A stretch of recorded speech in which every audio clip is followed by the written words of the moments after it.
Татарстан Язучылар Бірлігі ғымыр шалынлары деп исемленген әдәби шырашулар циклын башлап жіберді. Бірінші шырашу геройы Ырқайыл Зайдулла кешесінен хабаршыбыз Мөршидә Жихан репортажы.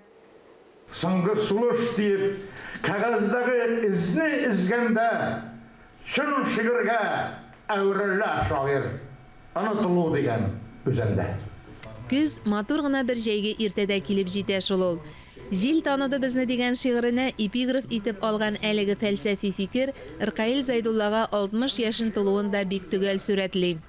Аның иҗатында күренә ул еллар шагыйрьнең бигрәктә аның саллы иҗатында, затлы иҗатында, прозасында булсын, шигъриятендә булсын, драматургиясендә булсын, публицистикасында булсын, аның бөтенсендә дә менә мин Ырқайыл Зайдулла бу минем әсәрем дигән тамга салып куелган аның иҗатында. Аның язганнарын башка авторлар белән табарга һич мөмкин түгел. Язучылар Берлегенең Тукай клубында узган очрашу рәсми кысаларга кертелми, агым уңаена барды.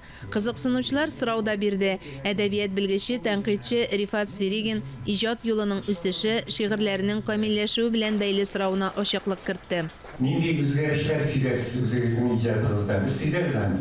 Ырқайыл Зайдулланың төпле киңәшләре аша хәзерге татар әдәбиятына үз үслүбе белән килеп кергән, мөхәррирлек эшен ышанып тапшырырлык яшьләрдә үсеп чыкты. Булар шундый язучылар, аякта сине әсәрләр белән тәэсир итәләр, йогынты ясыйлар, әсәрләре ошый, инде үзләре белән шәхсән танышкач, алар тагын да ачылып китәләр, тагын да теге салларак күренәләр, фикерләре белән җәлеп итәләр.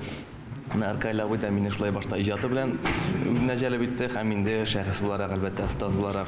Чайкалып куйды өрәңге шигыремнең әсире. Күзнең адашкан яшенен куеныма яшердем дип юкка гына язмагандыр шагыйрь. Татар йөрәгендә иярләнгән ат ята диләр. Ырқайыл Зайдулланың кайчак адашкан яшене яшнәп тә ала. Шын шагыйрь ул теге дулкынсыз су үсте кебек тыныч була алмый дип саныйм. Шәхес ул һәр вакытта да шәхес булып калырга тиеш. Ошаган вакытта ул кочакласа кабыргаларны шытыртатып кочакларга тиеш. Ачуы килгәндә суккан җиреннән аның ут чыгарга тиеш.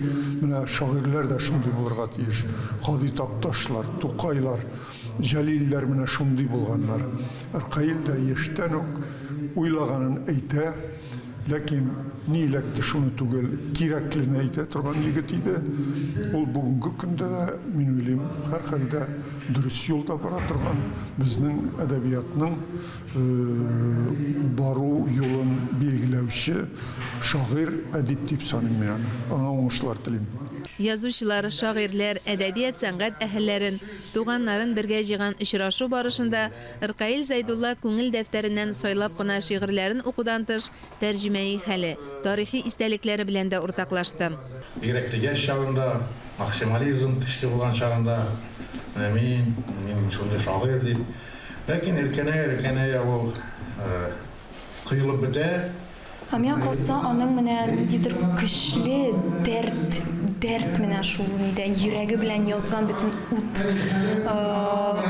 шул шигырьләрдә ут янып тора кебек мине шул җәлеп итә.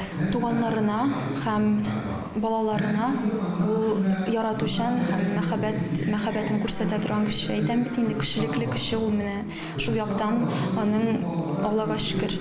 Заманында 60 яшьлек үсмергә, 70 яшьлек егеткә өлкән абыйлар кирәк, нәсихәт һәм үгеткә дип сөйләйде сәхнә тутырып нәфис сүз остасы Әзәл Яһудин. Димәк, аныңча әле Татарстанның халык шагыйре, язучы, драматург Ырқайыл Зайдулла өлкән абыйлар янында үсмер генә.